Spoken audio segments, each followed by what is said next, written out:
किसी भी देश के लिए उसकी इंटरनल और एक्सटर्नल सिक्योरिटी काफ़ी इम्पोर्टेंट होती है। साइंस दिन प्रतिदिन प्रोग्रेस कर रहा है। ऐसे में किसी भी कंट्री द्वारा अपने एनिमी कंट्री से सुरक्षा की दृष्टि से काफ़ी प्रयास किए जाते हैं।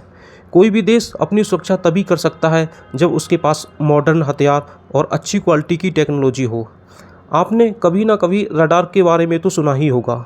क्या होगा जब दुश्मन देश रात के अंधेरे में लड़ाकू विमान से हमला कर दे या बिना किसी पूर्व सूचना के हम पर मिसाइल दाग दे। घबराएं नहीं, क्योंकि ये सब करना अब आसान नहीं है। आपने रडार के बारे में ज़रूर सुना होगा। ये वो तकनीक है जो युद्ध के दौरान सडन अटैक को इम्पॉसिबल बनाती है। रडार के जरिए आसमान और समुद्र में होने वाली हर एक्टिविटी पर नज़र रखी जा सकती है। रडार का यूज किसी दूर स्थित ऑब्जेक्ट जैसे शिप, एरोप्लेन, गाड़ियों या किसी अन्य अननोन ऑब्जेक्ट को डिटेक्ट करने के लिए किया जाता है। इसकी सहायता से ऑब्जेक्ट की डिस्टेंस, उनकी हाइट, ऑब्जेक्ट की डायरेक्शन और स्पीड के बारे में पता लगाया जाता है। रडार की खोज का श्रेय रॉबर्ट बार्टसन बार्ट को जाता है, जिन्होंने स्कॉटलैंड में 1930 में इसका आविष्कार किया था। रडार का पूरा नाम रेडियो डिटेक्शन एंड रेंजिंग है।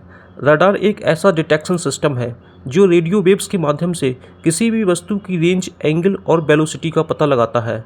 इस सिस्टम का यूज किसी समुद्री जहाज, एरोप्लेन, स्पेसक्राफ्ट, मिसाइल, वेदर की इंफॉर्मेशन, मोटर व्हीकल्स और भूभाग का पता लगाने के लिए किया जाता है। साधारण भाषा में रडार एक ऐसा उपकरण सिस्टम है जो चलती हुई ऑब्जेक्ट्स की स्थिति का पता लगाता है।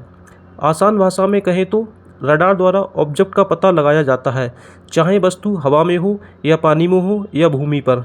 सभी दिशाओं में आने वाली ऑब्जेक्ट्स का पता रडार के द्वारा लगाया जा सकता है। रडार एक ऐसी टेक्नोलॉजी है जो रेडियो वेव्स और माइक्रोवेव्स का यूज़ करती है। इतना ही नहीं, मौसम परिवर्तन से संबंधित घटनाओं का पता भी रडार सिस्टम से लगाया जा सकता है। क्या आप जानते हैं रडार का यूज़ सबसे पहले कब किया गया था? माना जाता है सेकेंड वर्ल्ड वॉर के समय इसका यूज किया जाने लगा था। रडार में कुछ इम्पॉर्टेंट इंस्ट्रूमेंट शामिल होते हैं, जैसे antenna, transmitter, receiver, magnetron, display आदि। मैग्नेट्रॉन द्वारा रेडियो वेव्स को छोड़ा जाता है। मॉड्यूलेटर से रेडियो फ्रिक्वेंसी ऑसिलेटर को इलेक्ट्रिक पावर दी जाती है, जिससे ज़रूरी एक्सप्लोजन को प्राप्त किया जाता है। रेडियो फ्रिक्वेंसी ऑसिलेटर से हाई फ्रिक्वेंसी की पावर जनरेट की जाती है, जिसे रडार के सिग्नल बनते हैं। और एंटीना का वर्क इन वेव्स को फैलाना होता है। जब कभी भी एंटीना द्वारा छोड़ी गई वेव्स को किसी ऑब्जेक्ट से टकराती हैं तो ये वेव्स टकराने पर दोबारा उसी एंटीना में वापस आ जाती हैं। इन रेडियो वेव्स को रिसीव करने के बाद ऑब्जेक्ट्स की इंफॉर्मेशन को स्क्रीन पर दिखा दिया जाता है। अब स्क्रीन पर उस संबंधित ऑब्जेक्ट की डायरेक्शन और स्पीड और डिस्टेंस सभी की जानकारी मिल जाती है। रडार का use anti missile system, air travel controlling, air defence system, समुद्री शिप, प्लेन नेविगेशन और मौसम परिवर्तन की जानकारी या उसकी भविष्यवाणी आदि में किया जाता है। रडार को कई क्षेत्रों में यूज किया जाता है, जैसे सुरक्षा के लिए, एयर ट्रांसपोर्ट के कंट्रोल के लिए। सेना में इसका यूज हवाई टारगेट को डिटेक्ट करने और उनकी पहचान करने में किया जाता है। मिसाइल सिस्टम में भी रडार का बड़े स्तर पर यूज किया जाता है।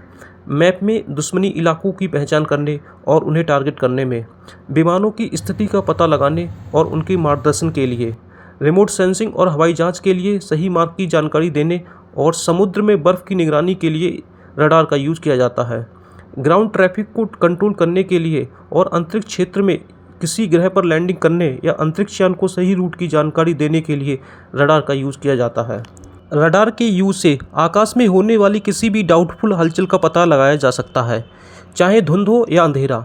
बिना किसी रुकावट के किसी भी इंडिविजुअल ऑब्जेक्ट की डिस्टेंस, डायरेक्शन आदि को पता किया जा सकता है। रडार से बचने के लिए कई पायलट हवाई जहाज़ को ज़्यादा ऊंचाई तक नहीं उड़ाते हैं, क्योंकि ऊंचाई की तरफ रडार की वेव्स फैली रहती हैं, जिससे कोई भी ऑब्जेक्ट इस वेव्स के पास आने पर आसानी से डिटेक्ट हो सकती है। आजकल कई प्रकार की टेक्नोलॉजी का यूज किया जा रहा है, जिससे किसी ऑब्जेक्ट को रडार की नज़रों से बचाया जा सकता है।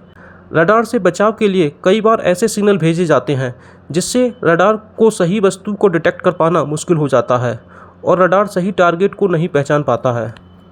रडार भी कई प्रकार के होते हैं जो विभिन्न क्षेत्रों में यूज में लाए जाते हैं, जैसे bistatic radar, instrumentation radar, Doppler radar, monopulse radar, passive radar, mapping radar, navigational radar, weather radar और पल्स रडार आदि।